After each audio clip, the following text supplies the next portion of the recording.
우리를 의롭다 인정하시는 이 하나님의 의가 차별이 있습니까? 없습니까? 우리를 의롭다 인정하신 이 하나님의 의, 즉 예수 그리스도 안에 나타난 하나님의 신실성, 하나님의 신실하심,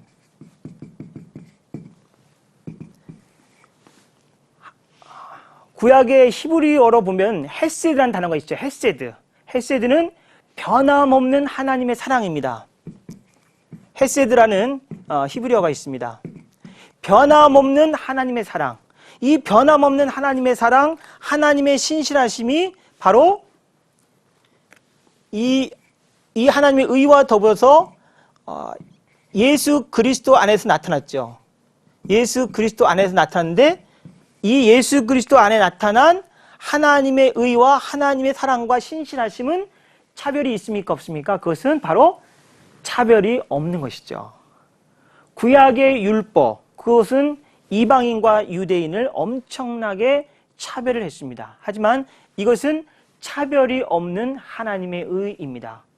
누구나 이것을 받아들이면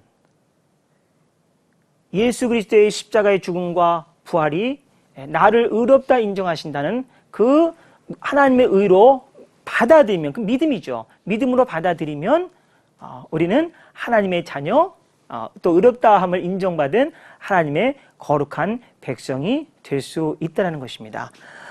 이제 로마서 8장을 잠깐 보겠습니다. 로마서 8장 15절부터 17절 말씀을 잠깐 보겠는데요. 하나님께서 성령을 통해서 우리를 하나님의 자녀 삼으신 내용이 나옵니다. 여러분과 제가 하나님의 영, 성령을 통해서 우리 모두가 하나님의 자녀가 되었습니다. 근데 이 성령이 무엇입니까? 이 성령은 살리는 영입니다. 그러니까 살리는 영이라는 것은 바로 성령이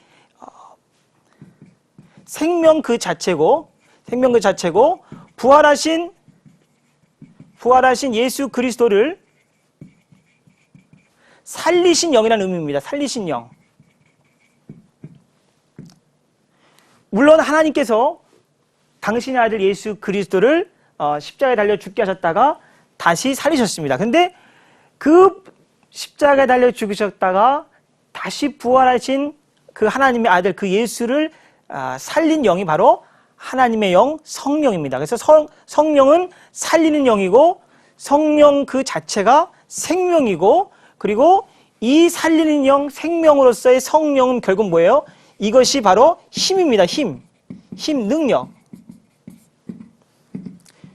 힘, 능력인데 어떤 능력이냐면 죄인된 우리를 하나님의 자녀 삼으신 능력입니다. 우리가 우리 자신의 힘으로 하나님의 거룩한 백성, 하나님의 자녀가 된 것이 아니라 우리 안에 역사하시는 성령 하나님의 도우심을 통해서 우리가 하나님의 자녀가 된 것입니다. 그러니까 사도 바울이 로마서 8장 15절 이하에서 우리가 양자의 영을 얻었고, 그리고 하나님을 아바, 아버지라 부른다고 그랬습니다. 그러니까 성령을 통해서 가능한 것입니다. 성령을 통해서 우리가 하나님을 아바, 아버지라 부릅니다.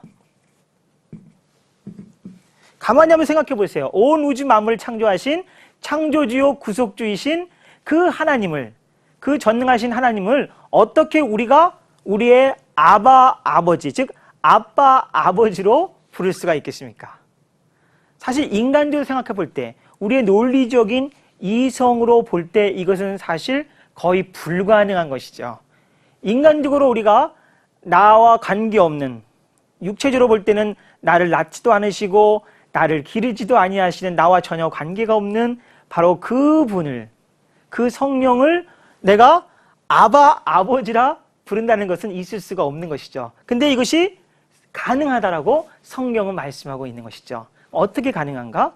바로 성령을 통해서 가능하다. 이것이 바로 사도 바울이 로마서 8장에서 말하고 있는 것입니다. 바로 성령의 법, 우리를 그리스도 예수 안에서 자유케 하고 우리를 하나님의 자녀 삼으신, 우리로 하여금 영 죽었던 우리가 바로 다시 살아난 하나님의 거룩한 백성이 됐다는 것, 이것은 바로 성령을 통해서만이 가능하다라는 것을 사도 바울이 로마서 8장에서 말하고 있는 것입니다. 그래서 성령을 통해서 우리 모두가 하나님을 아버지라 우리가 부르고 있고요. 그리고 우리가 하나님의 자녀인데, 하나님의 자녀이면 아버지와 자녀의 관계 속에서 뭐가 또 있죠? 바로 유산, 유업이라고 말할 수 있죠. 이 유산과 유업을 우리가 받게 된다는 것입니다. 우리 이 세상에서도 보면은 아버지가 죽을 때 자녀에게 유산을 남겨주죠. 뭐 대기업 같은 경우는 엄청난 유산을 남겨준단 말이죠. 사실 그것들은 눈에 보이는 썩어 없어질 세상적인 물질에 불과한 것이죠. 그런데 지금 로마서 8장에서 바울이 말하고 있는 것은 이 땅에서 썩어 없어질 물질적인 유업을 지금 바울이 말하고 있는 것이 아닙니다. 바울은 영원히 썩지 않는, 사라지지 않는 하늘에 쌓아둔 영원한 소망, 우리가 하나님의 자녀이고 구원받은 하나님의 백성이라는, 그리고 그 하나님의 자녀로서 우리가 상속받게 될 영원한 유산, 하늘에 쌓아둔 영원한 유산에 대해서 지금 말하고 있는 것입니다. 그래서 성령을 통해서 하나님을 아버지와 우리가 고백하고 아버지와 고백하고 있는 자녀된 우리는 성령을 통해서 바로 이 엄청난 유산, 유업이 우리 가운데 우리가 물려받았다는 것을 우리가 깨달아 알게 된다는 것입니다. 그러니까 우리는 성령을 통해서 하나님을 아버지라 부르게 되면서 여기서 우리가 두 나라 시민권의 소유자가 됩니다. 두 나라 시민권의 소유자가 된다는 것이죠. 첫 번째는 뭐죠? 우리가 태어난 이 지상의 시민권, 지상 나라의 시민권, 지상 나라의 시민권을 갖고 있죠. 또 하나는 뭐예요? 하늘나라 시민권입니다. 하늘나라 시민권. 그러니까 우리는 대한민국 국민으로서, 시민으로서 우리가 지금 이 세상을 살아가고 있죠. 동시에 우리는 뭐예요? 그리스도인이죠. 그러니까 그리스도인으로서 우리의 시민권도 어디 있습니까? 하늘에 있는 것이죠. 그러니까 우리는 이 땅에 살면서 사실은 동시에 하늘을 사는 그러한 하나님 나라 천국 백성이라는 것입니다. 히브리서 12장 22절 말씀 보면은 어떤 말씀이냐면, 히브리서 기자가 지금 지상에 있는 수신자 공동체에게 편지를 보내면서 어떻게 말하고 있냐면, 너희가 이미 이룬 곳은 하늘의 새 예루살렘이다, 이렇게 말하고 있어요. 너희가 이룬 곳은 하늘의 새 예루살렘이다. 뭐 이룰 곳은 미래가 아닙니다. 미래 시제로 쓴 것이 아니라 현재 완료 시제로 썼습니다. 너희가 이미 이룬 곳은 하늘의 새 예루살렘이다 라고 말하고 있는 것입니다. 지금 편지를 받고 있는 지상의 수신자 공동체는 지금 지상에 있어요. 육체를 가진 인간으로서 지상을 살고 있단 말이죠. 그런데 지상에 살고 있는 하나님의 백성들에게 지금 저자가 뭐라고 얘기합니까? 너희가 이미 이룬 곳은 하늘의 예루살렘이다. 그러니까 교회는 두 세계를 사는 존재예요. 하늘과 땅을 이 땅에서 동시에 사는 공동체의 존재가 바로 교회다. 그것이 어떻게 가능한가? 성령을 통해서 가능한 것입니다. 그래서 로마서에서 사도 바울은 교회가 어떠한 존재인지, 그리고 하나님의 자녀, 하나님의 백성이 어떠한 존재인지에 대해서 이렇게 분명하게 설명을 해주고 있는 것입니다. 그러면서 8장 17절에서 우리가 이 하늘의 유산과 유업을 받았다면 이것은 바로 예수 그리스도를 통한 영광을 우리가 누리고 있다는 것이죠. 그런데 예수 그리스도를 통한 영광을 우리가 누리고 있다면 이 땅에서 반드시 그리스도와 함께 고난도 당해야 된다는 것을 말씀을 하고 있는 것입니다. 그러면서 18절에서 현재 우리가 당하는 고난은 장차 우리에게 올 영광과 좋게 비교할 수 없다라는 매우 분명한 말씀을 하고 있는 것입니다. 그렇습니다. 지금 이 땅에서 우리가 예수를 믿는 그리스도인에서 당하는 고난이 있습니다. 누구보다 사도 바울은 엄청난 고난을 당했습니다.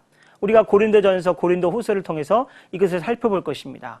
어느 누구보다도 예수 그리스도의 사도로서 예수 그리스도를 믿기 때문에 사도 바울은 상상할 수 없는 고난을 그는 당하면서 복음을 전했던 것입니다. 하지만 바울은 그것을 극복할 수 있었습니다. 오히려 기쁨과 감사함으로 극복할 수 있었습니다. 왜냐하면 그가 사는 이유가 예수 그리스도이기 때문입니다. 그리고 현재의 고난은 장차 바울에게 상속될 그 놀라운 하나님의 영광과 좋게 비교할 수 없기 때문입니다. 오직 복음, 오직 믿음. CTS